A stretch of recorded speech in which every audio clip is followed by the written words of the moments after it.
Good morning. Thank you all for joining us today on this snowy but beautiful Edmonton morning. My name is Mark Halliday. I'm the Vice President of Marketing Communications for Hockey Canada. Bonjour, mon nom est Mark Halliday. Je suis le vice-président du marketing et des communications chez Hockey Canada. Il me fait plaisir de vous accueillir aujourd'hui au nom de mes collègues de notre conseil d'administration, son président Michael Brindamour, ainsi que les plus de 750 000 membres de Hockey Canada. It's my pleasure to welcome you today on behalf of my colleagues at Hockey Canada, our board of directors, its chairman Michael Brindamour, the more than 750,000 players, coaches, and officials who make up the membership of Hockey Canada from coast to coast to coast. I want to recognize our premier partners who support us in our recruitment, retention, and programming activities from our grassroots right through to our national teams. Je souligne nos commanditaires principaux, Esso, Nike, TELUS, our broadcast partners, TSN and RDS. And a thank you to the team here at OEG for their support today and ongoing with Hockey Canada. Before I introduce you to our participants today, I want to acknowledge a special guest in attendance and thank them for their continued support. Le co-président du Gala et tournoi de golf 2019 de la Fondation Hockey Canada, co-chair of the 2019 Hockey Canada Foundation Golf and Gala here in Edmonton this coming summer, Ashif Maji. I'll now introduce today's participants. Les participants aujourd'hui sont président du conseil d'administration de la Fondation Hockey Canada, the chairman of the Hockey Canada Foundation, Doug Goss, le président du comité de sélection de l'Ordre du Hockey du Canada, chair of the Order of Hockey in Canada Selection Committee, Dave Andrews, and chef du développement des affaires, Hockey Canada Chief Business Officer, Mike Ross. Et aussi nos personnalités honorées de l'Ordre du Hockey du Canada en 2019 qui seront présentées sous peu, and our 2019 distinguished honorees of the Order of Hockey in Canada, whom you shall be introduced to shortly. Hockey Canada Chief Executive Officer Tom Rennie was scheduled to be here. Tom's come down with a bug, so was not able to attend. He sends his regards to everyone. Thanks Mike Ross for stepping in for him, and sends his best wishes to today's honorees. À la fin de l'ordre du jour, nous ferons une séance de questions et de réponses avec les personnalités honorées et une photo de groupe avec le trophée. At the conclusion of our formal agenda, there will be an open question and answer session. The question and answer session will be available to media who are dialing in from a conference call as well. We'd ask the media on the conference call to please email or text their questions in. We'd ask that those questions be limited to the Order of Hockey in Canada. This is a special day and a special time for the honorees, so we'd like to keep the questions focused to that, please. And then following that, we'll do a photo around the trophy with our three speakers. As well, after the three speakers will be available for scrums if it's related to the Order of Hockey in Canada or the Golf and Gala coming up this summer. We'll now begin the formal part of our conference with Doug Goss, Chair of the Hockey Canada Foundation, with an overview of the event this coming June. Well, thanks, Mark. We are delighted to, I guess, reconfirm that the Hockey Canada Gala and Golf, it's a wonderful event. It's coming back to Edmonton after a long hiatus. It was here in 2010. You guys may have recalled that. We had the gold medal winning teams from both the men and women. We had a big event at Commonwealth Stadium to help celebrate that. And it was the most successful gala in Hockey Canada's history, raising and putting back $650,000 back into our community. Bob Nicholson was the president at that time of Hockey Canada. He got me involved as the chair, and I couldn't be happier to have the gala coming back to my home city. It's on June 17th, 18th. There'll be a great golf tournament on the 17th, followed by the gala right here at Rogers Place on the 18th. Again, supporting Hockey Canada's mission and our foundation's mission of enabling and engaging and educating people to get involved in the great sport of hockey. We like to think about it as nation building in its fundamental sense. We're also delighted that Ashif Maji and his wife Zainal have agreed to co-chair the event.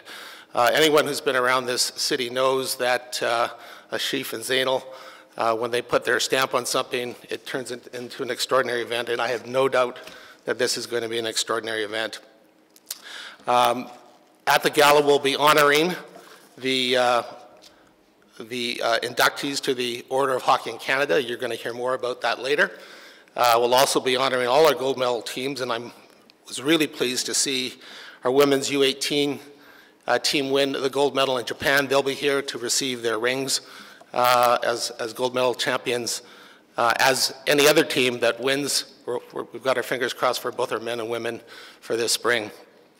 Again, just to reinforce how important this event is for Hockey Canada and the Foundation. It's our premier fundraising event. 50% of the proceeds stay right here in the city, and we'll have more to announce later on that with where those funds are going and the work that they'll be doing in our community. So grateful for the community support, and again, very grateful for Ashif and Zainal for agreeing to co-chair this. So thank you very much.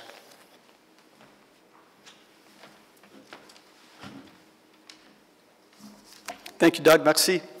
Je vous présente, please welcome Chief Development Officer, Chief Business, sorry Mike, I should get your title right, Hockey Canada Chief Business Officer Mike Ross. Thanks, Mark. And on behalf of Tom, he does send his regrets and apologizes, but we had a meeting yesterday and he had to text his questions into the group. So I'm here on his behalf and Hockey Canada, and just like to extend our appreciation to both Doug and Ashif for their leadership in bringing the 2019 Hockey Canada Foundation Golf and Gala to this city of Edmonton. The Gala is our marquee fundraiser of the year, and it helps support many initiatives locally and nationally, all designed to grow the sport of hockey. And we're looking forward to a really fantastic event here being hosted in this building.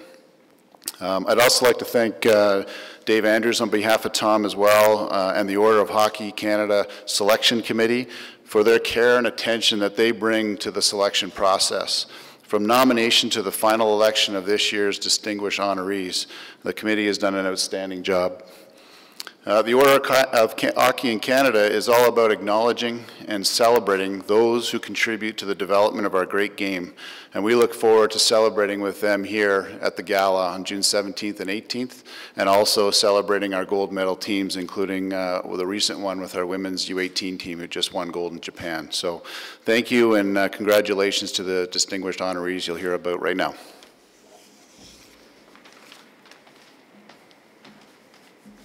Thanks, Mike. We'll now welcome to the podium the Chair of the Order of Hockey in Canada Selection Committee, Dave Andrews. Thank you, Mark. It's a privilege to be here to make these announcements today, and it's great to be back in Edmonton where I got my start in professional hockey, and it's a long time ago that we were here. The Order of Hockey in Canada was established in 2012 to honor those who have made outstanding contributions or service to the growth and development of the sport of hockey in Canada. Candidates include players, coaches, officials, administrators, executives, trainers, physicians, inventors, or any other person whose role or service in the game is recognized as extraordinary. Past honorees include Wayne Gretzky, Cassie Campbell-Pascal, and Edmonton's Claire Drake.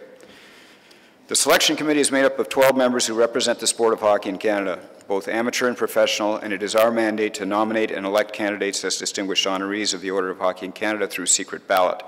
I'd like to acknowledge the members of our selection committee, Roy McGregor, Pierre Lebrun, Donna Spencer, Danielle Sauvageau, Scott Smith, Bob McKenzie, Marc Bergevin, Dave King, Glenn Sather, Gilles Courteau, and Sam Ciccolini.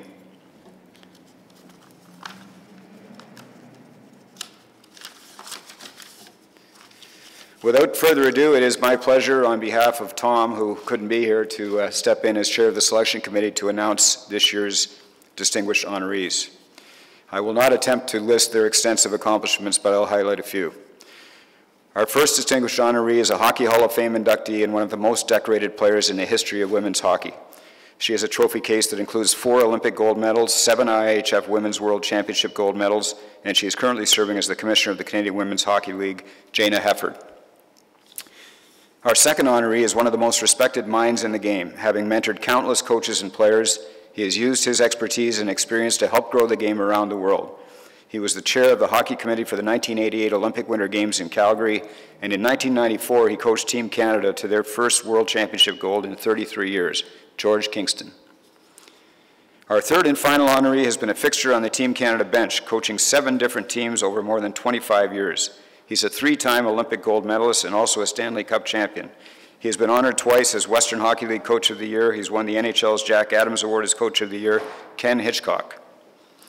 Congratulations to Jayna, George, and Ken, very deserving honorees for the 2019 Order of Hockey in Canada.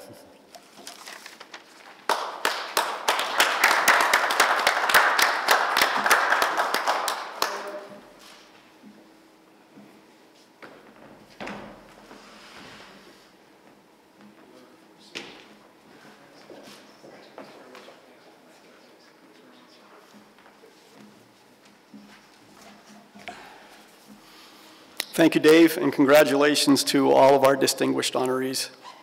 I can confirm that Jayna and George are on the phone, and obviously Ken is here with us.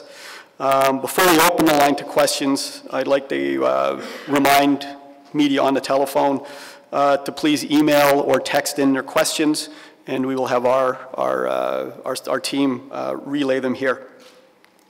Again, I'll reiterate, ask that all questions please be focused on the Order of Hockey in Canada for today. While the questions are being organized online, I have a couple of questions I'll begin with. Jayna, I'm confirming you can hear me? Yes, I can. Wonderful. Well, congratulations. Thank you. So, you know, you've got Olympic gold medals, you've got World Championships, now acting as Commissioner of the CWHL. Is there a particular hockey memory that stands out for you across that wide spectrum? Yeah, just before I answer that, I want to thank Hockey Canada and the selection committee. This is a huge honor to be awarded the Order of Hockey in Canada. I've had so many amazing memories, obviously, so I don't know if I can say just one, so I'm going to give you 3 quick ones. My first would be the first Olympic gold medal in Salt Lake City in 2002 for the women's team. In 2010, the opportunity to compete in Canada in an Olympic Games was incredible. And finally, my last game with Hockey Canada was the 2014 Olympic gold medal game in Sochi. And obviously, for those who remember that game, it was one like any other. So those would be my 3 top. Thank you. I have one more question for you then, and then we'll ask the other honorees questions, and we'll come back to address any media questions. What advice would you give to young women about getting into the game, possibly as a player, possibly as a coach, possibly as administrator? What advice would you share with them? I think it would just be, let your passion for the game guide you. And for myself as a young girl, I just wanted to play the game. I loved it so much, and thankfully my parents allowed me to play the game. So whether as a player, a coach, or a volunteer administrator, we need people that are passionate about the game and want to help it grow. Great, thank you. George, I want to make sure you can hear me. Yes, thank you very much. Terrific. Congratulations. It's a huge honor, and when Dave Andrews and Tom Rennie communicated to me, I was blown away to join all of the people at the player, management, coaching, and leadership level. Huge honor, as Dana said. Great, thank you. A couple of questions for you. You've had the opportunity to coach around the world, to coach players of all ages, been involved with other coaching staffs. What's it like to bring Canada's game to these other countries? Well, first of all, I started out as a student to travel in a Volkswagen van to understand and be in the Soviet Union, Czechoslovakia, Sweden, Finland in 1971. And then every year I found my way traveling and learning. And so I think the first thing I took away was a learning experience of respecting how people have the passion and love for our game, every bit the same as we have in Canada. And for me, it was a very I would try to leave a good reputation for Canada behind, fully respecting the development challenges they had, and simply to learn from other nations so that we could come back and verify and validate our game in order to make our game better. Great, thanks, George. One more question for you then. Between your time coaching at university and coaching around the world, what life lessons do you feel that hockey provides to participants, everyone involved? Well, that'll be a whole catalog, but the fact is that I think that it's building relationships. And you build relationships, I think, by respecting and trusting other people in whatever role and responsibility they have, whether it's a playing role, a leadership role, what have you.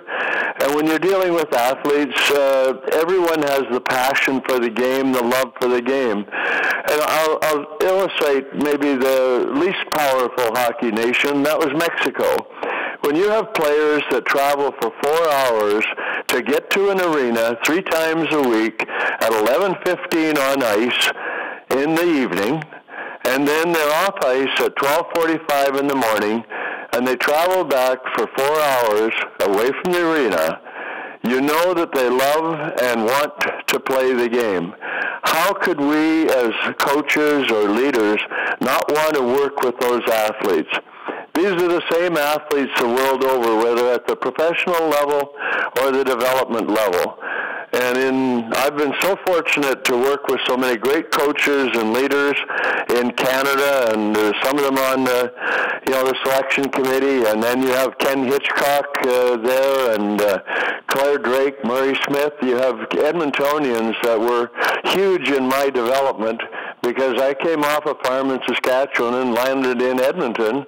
And at that time, how do you like having Murray Smith as a grade 10 teacher, 11-12, and Claire Drake as an 11-12 teacher and coach in sport? And the lessons I took away from them were the lessons I tried to impart. I moved from going into architecture to going into physical education and sport, simply because I took away so many things from the mentorship and the opportunity to grow as a young person and as a professional when you're working alongside great people. Wonderful, George. Thanks very much. A couple of questions for Ken while you're here. We have a microphone. Great. Over 25 years of working with Hockey Canada, Ken, what stands out as your favorite memory? I would say the 02 Olympics. For me, it came off of 9/11, and it was very emotional for everybody. We had a lot of difficulties at the start. We had a lot of veteran players that were banged up and needed time during the tournament to recover.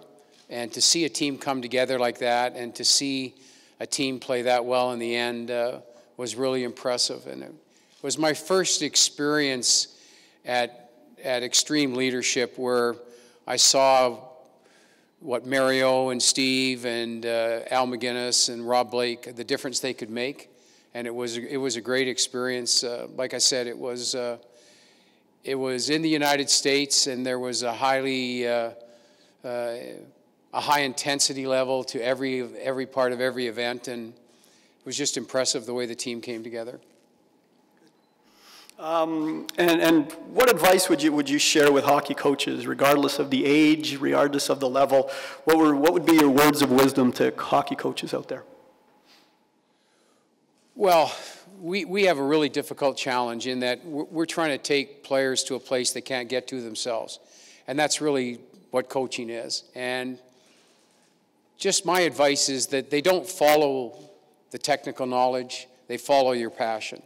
And if they feel that you're passionate about something, they'll follow that.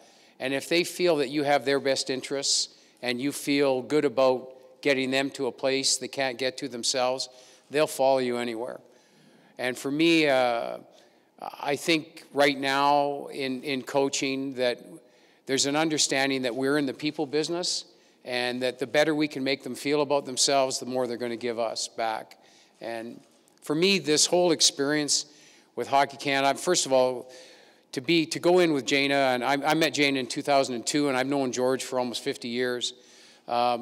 This is such an honor for me, and to go in with those two fine people means the world to me. And like I said, anytime Hockey Canada called or anytime Canada called, I tried to be there for them every time. And to have this acknowledgement I'm really proud of this. Terrific. Thank you, Ken. We'll now invite questions from the room or any questions on the phone. Any questions in the room for our honorees? Hey, Ken. I guess I'll start with the evolution of coaching as you've seen it. How has it kind of evolved since you started it, and now is it a lot different than when you first started coaching, or is it the same thing, just different techniques? I think the change in coaching started because of Claire, Dave King, George. That group changed coaching forever. And coaching was always work. How hard can you work? How physical can you play? But it was never organized. At least for us as minor hockey coaches, we were never organized. And when Claire and George and Dave and Bob Heinmarch and Tom Watt was included in it, when they decided to share their knowledge on how to teach the game, it changed hockey forever. And it organized us as coaches. The technical part, which is still in play today, the organization of practices, the yearly planning, all of that stuff was put in place by that group. And it changed hockey forever in Canada, because all of a sudden we had a blueprint to follow across the country for how to teach the game and organize the players so there was some form of continuity on the ice. And like I said, we had limited technical knowledge, and we would pick it up in bits and pieces from TV or from radio, but we never had that physical knowledge like we have now. And it was their ability to share it with us, starting in coaching clinics in the early 80s, that changed the whole program for everybody.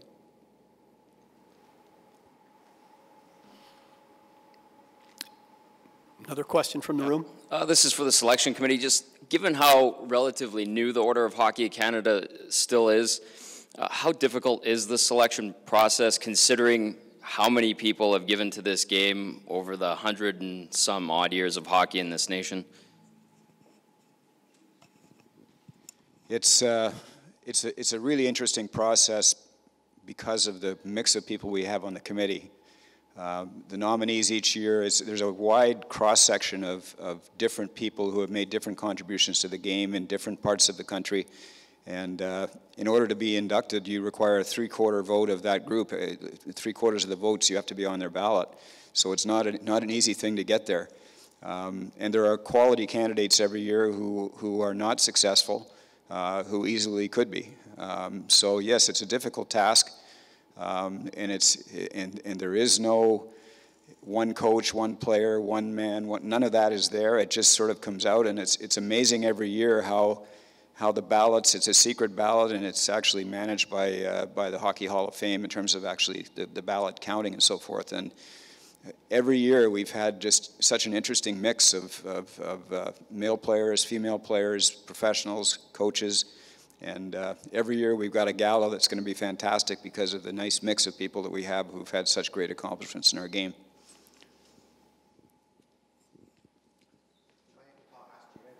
Yes, absolutely. Okay. Jayna, this is for you. My name is Derek with the Edmonton Journal. We just celebrated Minor Hockey Week here in Edmonton a couple of weeks ago, and we spoke to a lot of young female players that got a chance to play on female teams now. And I know, I'm imagining back in your day, that wasn't the case. And I just wanted to ask you about the progression of the female game as you're seeing now girls are getting a chance to play on female teams in female leagues, where I imagine back in your day that wasn't the case as much. Yeah, I played a little bit of boys hockey growing up before switching over to girls hockey, but you're right. At that time, the opportunity wasn't there to play the game, and as I mentioned, I felt pretty fortunate that I had a family that encouraged me to do it, although it wasn't the most common thing for a young girl to do. But now to see the growth of the game and the evolution in terms of, people not thinking any differently when they walk into an arena on a weekend, whether it's boys or girls playing the game. We're just growing so quickly, and we see just what's happened in the last few weeks with the women's game and the stage it was put on at the NHL All-Star Weekend. And I think the conversation around the game has changed, and it's a good thing because it's an amazing product and there's great athletes, and it's really nice to see the growth of the game and the opportunities for young girls. Thank you, Jayna. Are there any other questions? Sure. Hey, George, it's Derek Van Diest with the Edmonton Journal again. Kim was talking about he had some influences coaching and pioneers in coaching. I just wanted to ask you about you. How did you develop your early, I guess, methods? Did you have some early influences, or was it kind of trial by error with you early on? That's a wonderful question. I think I would start with what it was like for me to play hockey and the coaches that I had. Until I ran into Murray Smith, I didn't know that there was a positive word in the game. And moving up through to try to play junior hockey, then to make a team as a 15-year-old, it was fear, it was threat, it was guilt, it was isolation. It was basically negative ways of looking at the player, looking at the process of coaching and developing people. And it basically put, and until I ran into Murray Smith as a grade 10 football and basketball coach in Edmonton, it was then a world.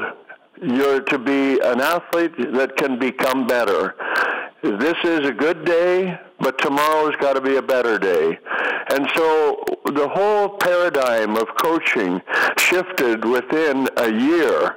And then the second year to come along and to experience Claire Drake and to have these two coaches was huge in my, desire to take this as a career and to follow my passion. And the passion really has been to give back to the game the way Murray and Claire and others gave back. The first clinic that I ran was with Claire Drake, and we were trying to get high school hockey going in Edmonton.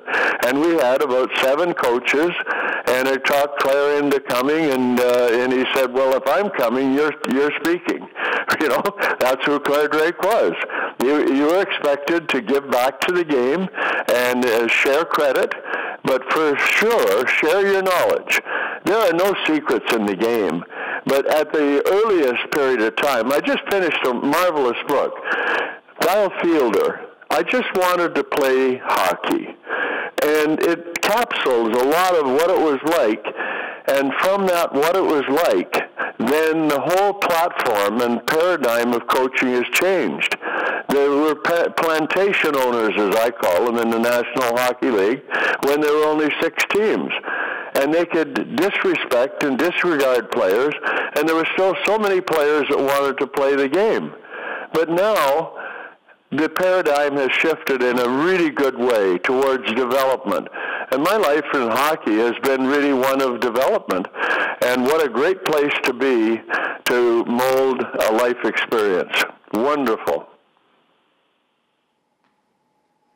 Great, thank you, George.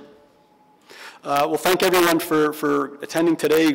Congratulations to our distinguished honorees. We'll now move this trophy over. We'll get a photo with our 3 speakers around it, and then the 3 will be available for one-on-ones. And we look forward to returning to Edmonton in June for the Golf and Gala, June 17th and 18th. And thank everyone for coming today. Merci à tous pour nous joindre aujourd'hui. Au plaisir du revoir. Thanks very much.